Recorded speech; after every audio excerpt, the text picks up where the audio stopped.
la fi daan am. loolu buñ ci génnee ay consensus la yuy dégager naka la ñuy demee ci ay élection parti politique yi nu ñu ko tëggee. seen source de financement yu mel noonu. loolu su dee ni kuy xaar. maanaam jàmmoo ci diggante opposition bi ak pouvoir bi ndax duñ génn kon ci dialogue bi li ngay xaar doo ko am. Déjà dans un pays sérieux vous trouvez normal dans un pays je dis bien sérieux avec un grand S 300 et quelques partis politiques. ku jóg ni da ngay créer parti politique. yàgg nañ fay kaas di waxe ni non dañu war a am benn bulletin comme ñëpp bokk ko loolu waxtaan la. donc ñun paas nañu ni ñu ngi ci yeneen level. Sénégal am na foo xam da ko dépassé te ère bii muy cette génération di rupture bi may wax nii génération d'idée bi may wax gis nga ku sàggan train bi dina la fi ba train bi deqe na de Ndar la jëm deqe na Dakaaru ma ngay dem yoonam bàyyee boo ñëpp ku bëgg dugg ci train bi ñëw lang xam ne dafa am fu ñu jëm te fi ñu jëm xam nañu ko. beddiwuñu kenn nag mais jàpp naa ne lépp tout ce qui touche les intérêts vitaux de cette nation sénégalaise ñu war koo pencoo beddiwuñ ci kenn kon jàpp naa ne ñëpp a war a ñëw. c'est pas de la alarmé wu yaa ngi alarmé wu ci limu parti politique mais bu ñu defee ni awale. créer parti mu soo dem élection. waaw forcément foog ñu am lim bu toll. waaw mais déggoo ma de man la muy awaleeg beneen parti moo ci yam laa wax. dañ koo war a waxtaane pencoo ko. teg ay critères yoo xam ñëpp a ci ànd mu am un consensus. suñu nee consensus mooy ñëpp nangu nañ ci ñu dem ci liñ ci war a dem point amul leneen c'est pas de la politique politicienne. c'est pas de la politique politicienne. gis nga ce n'est pas dans la précipitation ou bien dans la vitesse qu'on règle les urgences d'un pays. Allons lentement mais sûrement jéego bu ñu tegaat beneen boo xam ne day safaanoog loolu. kon jàpp nañu ni lii nga xam ne dañ koy woote son excellence son gouvernement woote ko pour ñu pencoo ko Sénégal dama yaakaar ne loolu mais ñëpp la soxal léegi nag ku nekk nag am nga droit am noo gisee ak sa position. kii bu mu neexee du dem kii ni day dem ainsi de suite Ousmane Sonko président Pastef njombe yi bi mu amee fii mbiru Covid bi ba mu demee tey l'histoire la donné raison ba mu demee toog ak Macky Sall ñu bari dañ doon du dem mais dafa dem toog ak Macky Sall waxante nga li mu wax mu génn ñu laaj ko mu wax xalaatam ci Covid bi tey l'histoire la donné raison. oui boobu rek nga mën a tudd. non je veux dire boobu rek nga mën a tudd waaw. je veux dire loolu mooy principe bi nga xamante ne parce que ñu bari dañ doon du dem. mu dem fekk ko pale wax ak moom li mu wax ak moom génn def déclaration ba mu defoon ci ni ñu naree yore. njombe xeex boobu. tey l'histoire laa doon raison ci taxawaay bi nga xamante noonu la waxoon ñu taxawee ko yeneen yi nag moom ñoom dañ koo tegoon pour la politicienne xam nga 80 et quelques morts ba pare nga xëy benn jour dem assemblée nationale ak sa majorité mécanique taxaw ni non dañuy voter amnistie. mais ñoom nee nañ garantie opposition bi surtout nee nañ ñoom garantie la ñu amul ci li nga xamante ne moo nar a tukkee ci dialogue bi. ndax dinañ ko respecter ndax yàgg na fee am ay dialogue waaye conclusion yi nga xamante ne moom lañ fay tënkee. duñu ko appliquer wala la leen ñor rek. parti au pouvoir la leen ñor rek la ñuy appliquer ndax xam na garantie bu ñu mën a teg seen loxo. waaw xam nga ñoom dañoo am problème. dañoo am problème lan la wolof di wax lu ñuul reyee sa maam bu ndowin reyee sa maam foo gisati lu ñuul da ngay daw. ñoom dañoo yaakaar ne li ñu fi doon woote ay soi-disant dialogue ndax seen intérêt kese cote rek donc dañoo yaakaar ne keneen ko woote dialogue loolu mooy dialogue nit ñi weesu nañu yooyu nit ñi ñu ngi ci yeneen level. ñun ñu ngi toll foo xamante ne tey jii li ñuy woo askan wi mooy tout ce qui touche les intérêts du pays dans tous les secteurs. dans tous les secteurs avec un grand T. donc amuñu ñun lu ñuy ay non c'est-à-dire li affaire politique ndëgg sërëx non nañu dem parce que dafa am foo xam dañ faa war a yegg te pour ñu yegg fa il va falloir que ñu pencoo ko maanaam ñu waxtaane ko waxtaane mooy lan li nga xamante ne tey jii moom la ñu wotee ci dialogue bi kon jàpp naa ni lépp loo xamante ne tey. nous sommes un pays bu am jóge A toll B war a am fu ñu egg pour avoir ces politiques structurelles et non conjoncturelles il va falloir ñu waxtaan pour ñu am des économies endogènes et non exogènes il va falloir ñu waxtaan pour ñu am une souveraineté institutionnelle il faut ñu waxtaan il faut ñu am loolu yëpp dañ koy waxtaanee suñ ko waxtaanee mettre ko en œuvre. mais mën nga comprendre waa APR ñi ne duñ ca teew parce que seeni ñoñ ñu ngi jàpp ñi ñu ngi wóolu ñee. non xam nga man moom wax dëgg yàlla j'ai même pas le temps de parler si siège cadre parti politique bu mel ni APR. pourquoi. xam nga lu tax.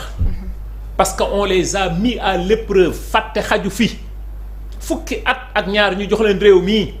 waxuma la rez-de-chaussée ñu ngi ko yóbbu -5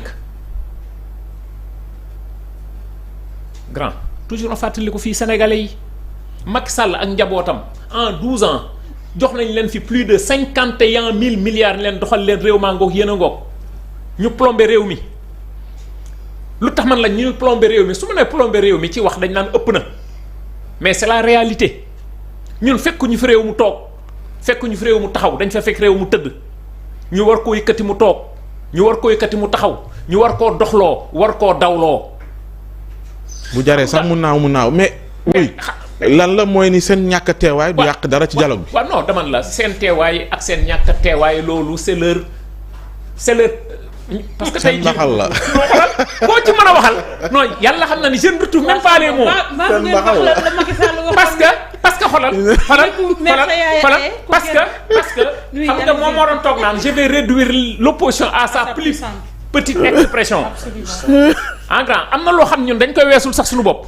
moom moo jëlee chômage 10 Sénégal xam nga réew donc da nga koy tabax lan moo koy tabax du koom moom moo jëlee chômage 10 yóbbu ko 20 moom moo fekk lebu bor Sénégal tollu 2741 yóbbu ko 19000 milliards moom moo fexe ba Sénégal ñu koy joxoñ nit ñi c'est un pays de corrupteurs parce que seen indice de la corruption toll na 118 milliards de nos francs CFA.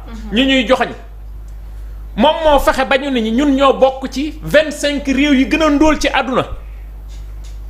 moom moo def ba nga xamante ni ci 37 ressources naturelles dans ce pays 0 industrialisation tu ne détiens rien de ton économie multinationale bu jógee ci àdduna bi ñëw dugg ñu defal la exonération fiscale et douanière loolu bi ñu ko nattee mu toll plus de 1000 milliards tey ñu jàpp ni ñun fooy nañu sunu bopp ba nga xam ne ci secteur aurifère bi en 12 ans li fi génn c'est plus de 1400 milliards.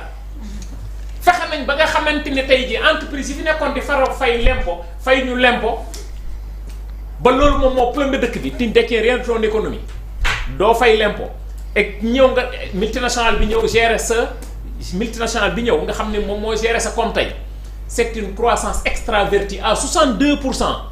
yow secteur mbay càmm gi napp gi élevage bi nga xam ne mooy secteur primaire bi tu ne le détiens que de 16%. réew moom fu mu jëm tey jii. nga toll tey fi ñu toll ñu ne kaay leen ñu waxtaane Sénégal parce que jàpp nañu ne amuñu lu dul réew mi dañ ko war a tabax yow nga naan non c'est que dañuy xool te bis bu nekk ñu nga fay de rang pôle judiciaire ku ñu woo tey jii cela veut dire que ne ñoom ñi ñu war a woo sa waxtaan bu ñu ñëwee wax ca waxtaan wa tey jii boo moytu ci suba ga sax waa pôle judiciaire woo leen kenn par kenn rang la gis nga man damaa gëm sama perception gis nga ñii ñuy woo pôle judiciaire il ne représente même pas 10%.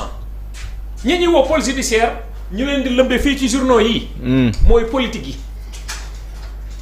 ñaata daaj la ñu woo foofu ñaata nit yu nekk ay fonctionnaires nekk ci état central la ñu woo foofu te kenn déggu leen mais ñoom comme ñoom ñoo yor tama ji ak mbaboor mi ku leen woo ñu yuuxu yàpp ni politicienne la waaye kay xam nga li am nii ci compte bancaire yii. di tudd ay turu banque.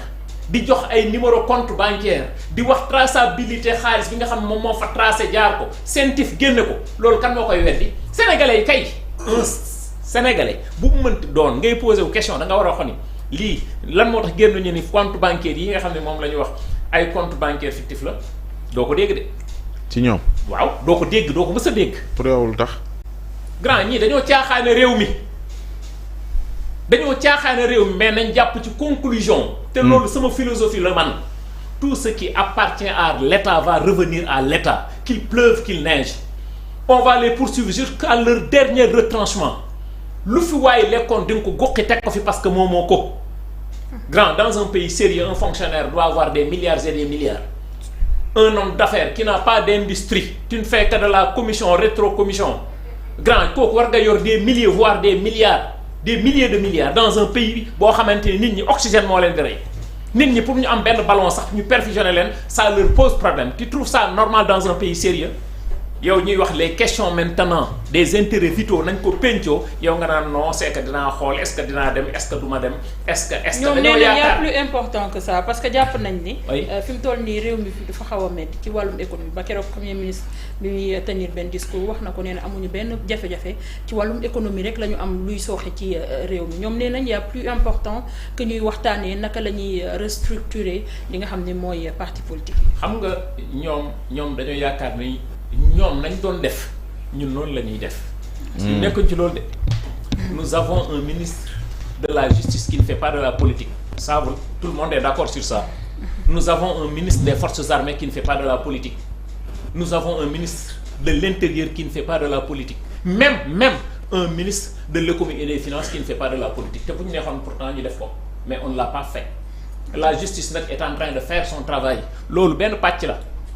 avec tout ce qui s'est passé dans ce pays-là gis nañu lépp amul ci ñoom nga bokk amul Pastef nga bokk amul bokkoo Pastef amul mouvance présidentielle nga bokk amul bokkoo mouvance présidentielle yoon mooy def liggéeyam ci ñépp donc nul n'est au-dessus de la loi loolu ça n'a rien à voir maintenant ak nit ñi ni ñuy doxale pour redresser l'économie de ce pays ku nekk ci sa pàcc ba nga féete yaa ngi cay def la nga ca man je vous donne un petit exemple aujourd'hui alhamdoulilah à travers le président de la République qui est le gardien de la Constitution aujourd'hui gis nañu c'est lui qui détermine la politique de la nation.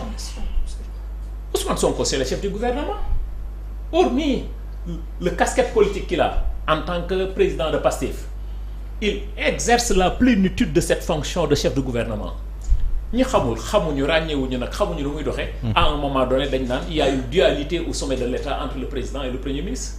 nee nañ